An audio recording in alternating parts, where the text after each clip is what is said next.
Welcome students. ગયા લેક્ચર્સમાં આપણે પર્સનલ માર્કેટિંગમાં અભ્યાસક્રમ વિશે માહિતી મેળવી હતી. આજે આપણે શરૂ કરવા જઈ રહ્યા છીએ યુનિટ નંબર 1, માર્કેટિંગનો પ્રારંભિક પરિચય, એટલે કે બજાર ક્રિયા વિશેની પ્રાથમિક માહિતી વિશે આપણે માહિતી પ્રાપ્ત કરશું. તો એમાં સૌથી પહેલો પ્રશ્ન છે, માર્કેટિંગ એટલે શું? માર્કેટિંગ પ્રવૃત્તિનું ઐતિહાસિક વિહંગાવલોકન કરો. એટલે કે માર્કેટિંગ કોને કહેવાય અને ઐતિહાસિક રીતે કેવી રીતે અસ્તિત્વમાં આવ્યું એની વિશેની માહિતી આપણે આ ક્વેશ્ચનમાં મેળવવાની છે. તમને એક્ઝામમાં અથવા એવી રીતે પણ પૂછાઈ શકે કે માર્કેટિંગની વ્યાખ્યા આપી, માર્કેટિંગનો ઇતિહાસ જણાવો, અથવા તો એવું પણ તમને પૂછી શકે કે માર્કેટિંગનો વિકાસ ઔદ્યોગિક ક્રાંતિ સાથે સંકળાયેલો છે, તેના વિશે સમજાવો. તો આપણે માહિતી મેળવીએ પ્રસ્તાવનાથી. તો કે ઔદ્યોગિક ક્રાંતિને કારણે ચીજવસ્તુઓનું ઉત્પાદન મોટા પાયા પર ભવિષ્યની માંગણી અપેક્ષાએ થવા લાગ્યો. ઘરે બેઠા સાધનોની મદદથી થતા ઉત્પાદનની જગ્યાએ કારખાનામાં આધુનિક યંત્રોની મદદથી ઉત્પાદન થવા લાગ્યા છે. મોટા પાયા પર થતા ઉત્પાદનને કારણે ઉત્પાદકો વચ્ચે મારી વેચાણ માટે હરીફાઈ શરૂ થઈ છે. આ હરીફાઈ વાહન વ્યવહારના ઝડપી સાધનોને કારણે આંતરરાષ્ટ્રીય કક્ષાએ પહોંચી છે. વળી ઉત્પાદન કૌશલ્યની પ્રગતિને કારણે ઉત્પાદન જથ્થા અને ઉત્પાદનમાં વિવિધતા થયેલા વધારાને કારણે વધુ તીવ્ર બની છે. આ કારણે મહત્ત્વના દિવસે ને દિવસે માર્કેટિંગનું મહત્ત્વ વધતું રહ્યું છે. એટલે એવું કહે છે કે ઔદ્યોગિક ક્રાંતિને કારણે ભવિષ્યમાં બહુ મોટી માંગ થવા લાગી, એની અપેક્ષાઓ વધવા લાગી. જે ઘરે બેઠા અમુક વસ્તુઓ બનતી હતી એની બદલે કારખાને આધુનિક મશીનરીની મદદથી બનવા લાગી. અને હરીફાઈ પણ એટલી જ વધી ગઈ. કેમ? તો કે વાહન વ્યવહારની ઝડપતા વધી ગઈ. એટલા માટે આંતરરાષ્ટ્રીય ક્ષેત્રે, એટલે કે આંતરરાષ્ટ્રીય વિશ્વના અલગ અલગ દેશોમાં પણ અન્ય દેશોની બજારમાં વસ્તુઓ વેચાવા લાગી. તો માર્કેટિંગ ક્ષેત્રે એનો વિકાસ વધુને વધુ મહત્ત્વનો બની ગયો. ઉત્પાદન તથા જેટલું કાર્યક્ષમ અને અસરકારક હોવું જરૂરી છે, તેથી વધુ પ્રમાણમાં કાર્યક્ષમ વેચાણ તંત્ર હોવું જોઈએ. એટલે કે જેટલું તમે ઉત્પાદન કાર્યક્ષમ રીતે કરો છો એટલું વેચાણ પણ કાર્યક્ષમ હોવું જ જોઈએ. કોઈપણ કાર્ય માલના નિકાલ માટે જરૂરી બન્યું છે. વળી મોટા પાયા પરના ઉત્પાદનને કારણે ગ્રાહકો ઊભા કરવાની જરૂરિયાત પેદા થઈ. આ બધા પરિબળોને કારણે માર્કેટિંગ આવશ્યક બન્યું. માર્કેટિંગને કારણે જ માનવી અનેક પ્રકારની આધુનિક ચીજવસ્તુઓ પ્રાપ્ત થઈ શકે છે. પરિણામે તેનું જીવન વધુ અનુકૂળ અને જીવવા યોગ્ય બન્યું છે. આધુનિક સંસ્કૃતિ જીવન પર વિચારોના ઘડતર અને જિંદગી જોવાની દ્રષ્ટિ અને માન્યતાઓમાં નોંધપાત્ર પરિવર્તન લાવવાનું કાર્ય માર્કેટિંગે કર્યું છે. એટલે કે લોકોની જીવનશૈલીમાં પણ ઘણા બદલાવો થયા. વ્યવસ્થિત રીતે એ પોતાની જરૂરિયાતોને સંતોષવા માંડ્યા. આ બધા જે પરિવર્તનો આવ્યા છે એ માર્કેટિંગના કાર્યને લીધે જ આવી શક્યા છે. હવે તમને આપી છે માર્કેટિંગ એટલે શું, એટલે કે માર્કેટિંગનો અર્થ અને વ્યાખ્યા. તો કે માર્કેટિંગ એ વિશિષ્ટ કાર્યો કે પદ્ધતિઓ અને ટેકનિકોનો સમૂહ માત્ર નથી, તે સંચાલકીય કાર્ય છે. એટલે એવું કહે છે કે માર્કેટિંગ સામાન્ય રીતે એવું દર્શાવે છે કે કોઈ પણ પદ્ધતિ કે વિશિષ્ટ કાર્ય કે તમે જે કોઈ ટેકનોલોજી અપનાવો છો એનો સમૂહ કરીને અપનાવાય એવી પ્રવૃત્તિ નથી, પરંતુ માર્કેટિંગ એ અત્યારના સમયમાં એક સંચાલકીય પ્રવૃત્તિ છે જે સંચાલન દ્વારા કરવામાં આવતી હોય છે. તે પેઢીની સેવાઓ તેના ગ્રાહકો સુધી નફાકારક રીતે પહોંચાડવા માટે જરૂરી દોરવણી પૂરી પાડે છે. માર્કેટિંગ એટલે શું તે સમજ કેટલાક જાણીતા લેખકોએ આપેલ માર્કેટિંગની વ્યાખ્યામાં છે. એટલે કે નીચે જે વ્યાખ્યાઓ આપી છે એ કેટલાક લેખકો દ્વારા માર્કેટિંગ વિશેની આપવામાં આવેલી છે. એમાં જો 7 વ્યાખ્યા આપેલી છે, પણ તમારે મહત્ત્વની 1-2 વ્યાખ્યા જો તમે યાદ રાખો તો તમને એક્ઝામમાં પણ લખવું સરળ પડે. એમાં મહત્ત્વની વ્યાખ્યા છે અમેરિકન માર્કેટિંગ એસોસિએશન, એટલે કે AMA. ટૂંકમાં આપણે AM એને કહી શકીએ, અમેરિકન માર્કેટિંગ એસોસિએશન. તો એના દ્વારા મારે વ્યાખ્યા આપેલી છે. એમાં એવું કહે છે કે માલ કે સેવાનો પ્રવાહ ઉત્પાદક તરફથી ગ્રાહક એટલે કે વાપરનાર તરફ વાળતી ધંધાકીય પ્રવૃત્તિ એટલે માર્કેટિંગ. એટલે કે જે પણ કોઈ માલ છે કે સેવા છે એ ઉત્પાદકથી ગ્રાહક તરફ સુધી જે તેની તરફ પહોંચાડે છે એની જે ધંધાકીય પ્રવૃત્તિ છે એને કહેવાય માર્કેટિંગ. કોન્સ યુંગી અને મિચેલના મતે માર્કેટિંગમાં એવી પ્રવૃત્તિઓનો સમાવેશ થાય છે જે વસ્તુ અને સેવાઓને ઉત્પાદન તરફથી વપરાશની દિશામાં વાળે છે. એટલે બધા લેખકો એવું જ કહે છે, પણ પોતાના અલગ અલગ ભાષામાં અલગ અલગ વાક્ય રચનામાં કહે છે. શોર્ટમાં હું તમને કહું તો માર્કેટિંગ એટલે તમે એવું કહી શકો કે ઉત્પાદકથી, એટલે કે જે બનાવનાર છે, ઉત્પાદક છે, જે વસ્તુને ઉત્પાદન કરે છે, એ ઉત્પાદકથી વાપરનાર એટલે કે ગ્રાહક સુધી જે પહોંચાડવાની પ્રક્રિયા કે જે પ્રવૃત્તિ કરવામાં આવે છે એને કહેવાય છે માર્કેટિંગ. હવે છે મેનાર્ડ અને બેકમેનના મતે માલની માલિકીની ફેરબદલી કરવા અને તેના ભૌતિક વિતરણની જોગવાઈ કરવા જરૂરી એવી બધી જ ધંધાકીય પ્રવૃત્તિ એટલે માર્કેટિંગ. એટલે કે માલની માલિકીની એટલે એક જે ઉત્પાદક છે એ માલિકીનો માલ હોય છે, જે વાપરનાર તરફ સુધી પહોંચાડો એટલે માલિકીની ફેરબદલી થઈ ગઈ. અને ભૌતિક વિતરણ એટલે કે વેચાણ માટે તમે જે જોગવાઈઓ કરો છો, જે જરૂરી એવી બધી ધંધાકીય પ્રવૃત્તિ કરો છો એને કહેવાય માર્કેટિંગ. ચોથી વ્યાખ્યા એવું કહે છે, કંડીફ અને સ્ટીલના મતે માર્કેટિંગ એ એવી ધંધાકીય પ્રક્રિયા છે જેના દ્વારા બજારનો વસ્તુ સાથે મેળ બેસાડવામાં આવે છે અને જેના દ્વારા માલિકીની ફેરબદલી કરવામાં આવે છે. એટલે એ પણ એવું જ કહે છે કે જે વસ્તુ બજાર સાથે મેળ બેસાડી અને માલિકીની ફેરબદલી કરવામાં આવે છે એને કહેવાય માર્કેટિંગ. પોલ માઝુરના મતે માર્કેટિંગ એટલે સમાજને જીવન ધોરણની સોંપણી કરવી તે, એટલે કે જીવન જીવવા માટે જે અમુક વસ્તુઓની જરૂરિયાત હોય એ અમુક વસ્તુઓની જરૂરિયાત સમાજ સુધી પહોંચાડવી એને કહેવાય માર્કેટિંગ.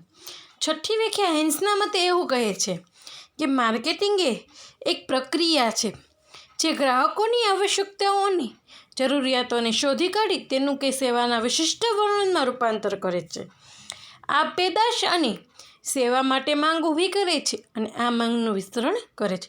હેન્સ એવું કહે છે કે માર્કેટિંગ એ એવી પ્રક્રિયા છે કે જે ગ્રાહકો બજારમાં રહેલા છે એની જરૂરિયાત કેવા પ્રમાણમાં છે, તેની આવશ્યકતા કેવા પ્રમાણમાં છે, આ બધાને શોધી કાઢી એટલે કે એના વિશે સંશોધન કરીને વિશિષ્ટ વર્ણન કરે છે ઉત્પાદક સમક્ષ, અને એવી પેદાશ અને સેવાની માંગ ઊભી કરે છે જે આ માંગનું વિસ્તરણ કરે છે, જેને કહેવાય માર્કેટિંગ.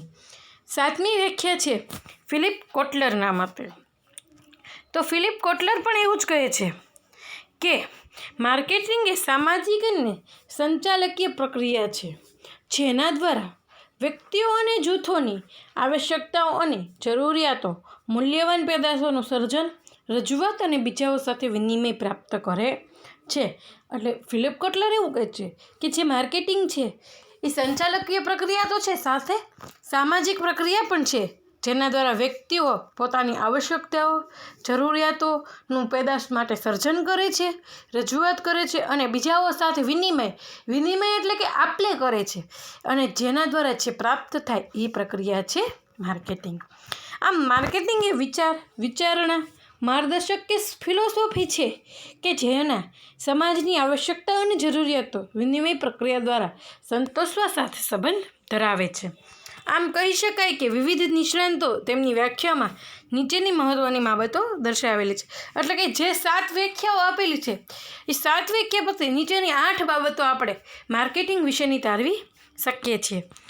એમાં પહેલું કહે છે કે જ્યારે ઉત્પાદન પૂરું થાય છે ત્યારે માર્કેટિંગ શરૂ થાય છે. એટલે કે ઉત્પાદનની પ્રક્રિયા પૂરી થાય તેના બાદ જ માર્કેટિંગની પ્રક્રિયા શરૂ થતી હોય છે. બીજું એવું કહે છે કે માર્કેટિંગ નફાકારક વેચાણ કરવાનું સાધન છે. કેમ? તો કે બધી બજારની માહિતી મેળવેલી છે, ત્યારબાદ એ અલગ અલગ રીતે માર્કેટિંગ કરીને વસ્તુનું વેચાણ કરતા હોય છે. તે નફો મેળવવા અને નફાકારક વેચાણ માટેનું સાધન માર્કેટિંગ છે. પછી ત્રીજું એવું કહે છે કે માર્કેટિંગ ગ્રાહકોની જરૂરિયાત સંતોષવાનું સાધન છે. કેમ? તો કે માર્કેટિંગ દ્વારા જ આપણે ગ્રાહકોની કેટલી આવશ્યકતા છે, કેટલી જરૂરિયાતો છે એ જાણી શકીએ છીએ. આપણે આગળની વ્યાખ્યામાં જોયું તો કે માર્કેટિંગ એ ગ્રાહકોની જરૂરિયાતો સંતોષવાનું એક માધ્યમ તરીકે દર્શાવ્યું છે. પછી સૌથી પહેલાં જ આપણે જાણ્યું કે માર્કેટિંગ એ કેવું કાર્ય છે? સંચાલકીય કાર્ય છે, જે સંચાલન દ્વારા કરવામાં આવતું હોય છે. પાંચમું એવું કહે છે કે માર્કેટિંગ એ જીવન ધોરણનું સર્જન અને સોંપણી છે.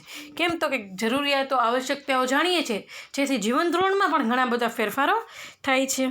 પછી કહે છે માર્કેટિંગ એ ગ્રાહકની માંગનું પ્રત્યુત્તર છે. માર્કેટિંગ દ્વારા આપણને ખ્યાલ આવે છે કે બજારમાં કેવા પ્રકારની વસ્તુની માંગ રહેલી છે, તો માર્કેટિંગ દ્વારા આપણે ગ્રાહકની જે માંગ છે એનો પ્રત્યુત્તર એટલે આપણે જવાબ સ્વરૂપે એને વસ્તુ પૂરી પાડીએ છીએ. પછી સાતમું એવું કહે છે કે માર્કેટિંગ એ પ્રક્રિયા છે કે જે ઉત્પાદક અને ખરીદનારને ભેગા કરશે. કેમ તો કે ઉત્પાદક જે વસ્તુનું વેચાણ કરે છે ગ્રાહકો દ્વારા ખેંચે છે, આ બધું કોના દ્વારા શક્ય છે તો કે માર્કેટિંગ દ્વારા. એટલે કે માર્કેટિંગ દ્વારા જ ઉત્પાદક અને ખરીદનારો ભેગા થાય છે. અને છેલ્લું એવું કહે છે કે માર્કેટિંગ વિનિમયને સરળ બનાવવા સાથે સંકળાયેલી પ્રવૃત્તિ છે. આ વિનિમય એ માર્કેટિંગનું કેન્દ્ર છે. એટલે કે માર્કેટિંગ દ્વારા આપણે એકબીજા સાથે વિનિમય એટલે કે આપણે એકબીજા સાથે સરખી રીતે કરી શકીએ છીએ. એટલે વિનિમય એટલે કે માર્કેટિંગનું કેન્દ્ર ગણાવી શકાય છે. હવે છે માર્કેટિંગનો વિકાસ અને માર્કેટિંગનું ઐતિહાસિક. એટલે કે માર્કેટિંગનો ઇતિહાસ શું કહે છે, માર્કેટિંગ કેવી રીતે ઉદ્ભવ થયો, કેવી રીતે બધું બાબતો થઈ એના વિશે માહિતી આપેલી છે. તો કે માર્કેટિંગનો વિકાસ જાહેરાતના સાધનોની શોધ સાથે નહીં પરંતુ ઔદ્યોગિક ક્રાંતિ સાથે સંકળાયેલો છે. એટલે એવું કહે છે કે માર્કેટિંગનો તમે જે વિકાસ કર્યો એ જાહેરાતની સાધનોની શોધ સાથે નથી થયેલો પરંતુ ઔદ્યોગિક ક્રાંતિ સાથે સંકળાયેલો છે. અને માર્કેટિંગના મુખ્ય 4 તબક્કા ગણાવ્યા છે કે જે માર્કેટિંગનો વિકાસ થયો એમાં મુખ્ય 4 તબક્કા છે. સૌથી પહેલો તબક્કો છે સ્થાનિક માંગનો યુગ.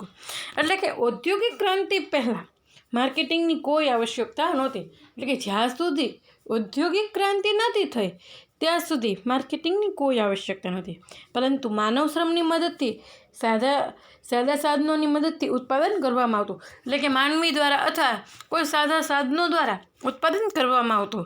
આ સમયે ઉત્પાદક અને ગ્રાહક એકબીજાના પ્રત્યક્ષ સંપર્કમાં હતા. એટલે કે પ્રત્યક્ષ એટલે કે બધી જ વસ્તુનું જે વેચાણ થાય બધું રૂબરૂમાં થતું હતું. ગ્રાહકોની જરૂરિયાત મુજબ સ્થાનિક ઉત્પાદન થતું. એટલે કે જેટલી ગ્રાહકોને જરૂર હોય એટલું જ ઉત્પાદન કરવામાં આવતું હતું. આથી ઉત્પાદન વેચાણ કે વિતરણની કોઈ વિશિષ્ટ વ્યવસ્થાની જરૂર નથી. ગ્રાહક અને ઉત્પાદક પ્રત્યક્ષ રીતે જ હંમેશા સંપર્કમાં આવતા, એટલા માટે કોઈ વેચાણ વિતરણની જરૂર હતી નહીં. પછી બીજું છે યાંત્રિક ઉત્પાદનનો યુગ. એટલે કે જે ટેકનોલોજીની બાદ ઉત્પાદન થવા માંડ્યું એ યાંત્રિક ઉત્પાદનનો યુગ કહેવાનો. શું કહે છે એમાં તો કે ઔદ્યોગિક ક્રાંતિ બાદ યંત્રોની મદદથી મોટા પાયા પર ભવિષ્યની માંગની અપેક્ષાએ થવા લાગ્યું. હવે ઉત્પાદકો અને ગ્રાહકો વચ્ચે અંગત સંપર્ક રહ્યો નહીં. હવે શું થયું તો કે ઔદ્યોગિક ક્રાંતિ થઈ પછી યંત્રોની આવ્યા, નવી ટેકનોલોજી આવી, એને કારણે મોટા પાયા પર ઉત્પાદન થયું. અને ઉત્પાદન કોને આધારિત થયું તો કે ભવિષ્યમાં માંગ કેવી સર્જાશે એની અપેક્ષાએ ઉત્પાદન થવા લાગ્યું.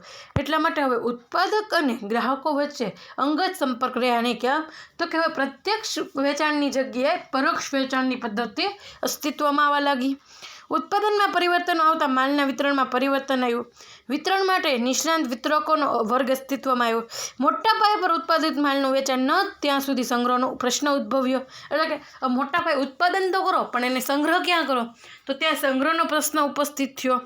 માલની માંગ પેદા કરવા માટે જાહેરાત, પેકિંગ, વેચાણ, પ્રલોભનો, વિતરણ અને વેચાણ વ્યવસ્થા વગેરેની જરૂરિયાતોની ઉદ્ભવ થઈ. કેમ તો કે તમે મોટા પાયામાં ઉત્પાદન કરો છો તેની માંગ કેવી રીતે ઉદ્ભવ કરવી, જાહેરાત કેવી રીતે કરવી, એનું પેકિંગ કેવી રીતે કરવું, વેચાણ વ્યવસ્થા કેમ કરવી, આ બધી જ વસ્તુઓની બાબત મહત્ત્વની બની ગઈ. ત્રીજું છે વેચાણ યુગ.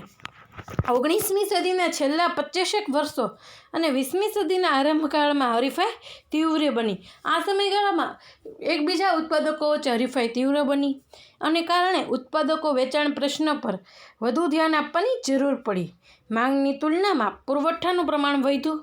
વધુ સેલ્સમેનો દ્વારા કે મોટા પાયા પરની જાહેરાતો દ્વારા વેચાણ વધારવાના મરણિયા પ્રયાસો થયા. એટલે કે હરીફાઈ તીવ્ર બની એટલે એકબીજા પોતાનું વેચાણ વધારવા માટે મરણિયા, એટલે કે જ્યાં સુધી જંગમાં જીત ન મેળવે ત્યાં સુધી આપણે કહીએ ને કે લડ્યા કરે, એવી જ રીતના મરણીય પ્રયાસો એટલે કે જ્યાં સુધી પોતાનું વેચાણ વધારે નહીં ત્યાં સુધી વેચવાના પ્રયત્ન કરવા લાગ્યા.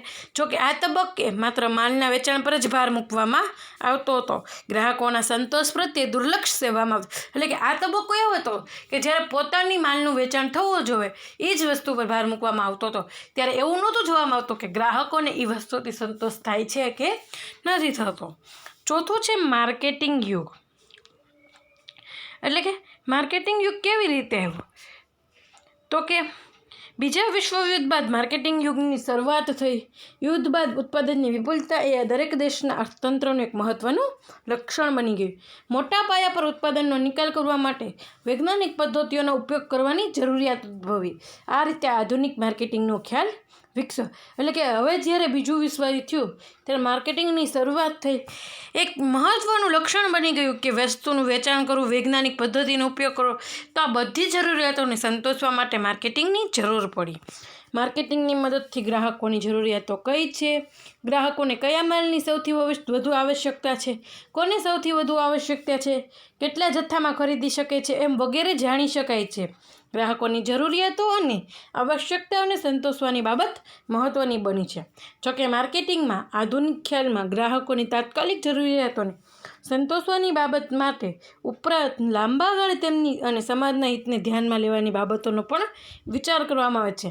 આ ખ્યાલ જણાવે છે કે માર્કેટિંગનું કાર્ય એવી રીતે થવું જોઈએ કે જેથી ગ્રાહકોની જરૂરિયાત સંતોષાય, એકમને પૂરતો નફો મળે અને સમાજમાં હિત પણ જળવાય. આમ ત્રણેય બાબતોનો સમન્વય થાય ત્યારે માર્કેટિંગનું કાર્ય થવું જોઈએ. એટલે એવું જ કે ગ્રાહકો વિશેની માહિતી મેળવી, ગ્રાહકોની જરૂરિયાતો જોઈ, ગ્રાહકોની આવશ્યકતા જોઈ, એમની ખરીદ શક્તિ જોઈ, ખરીદવાનું વલણ જોયું. આ બધું જ કાર્ય માર્કેટિંગમાં થવામાં આવ્યું.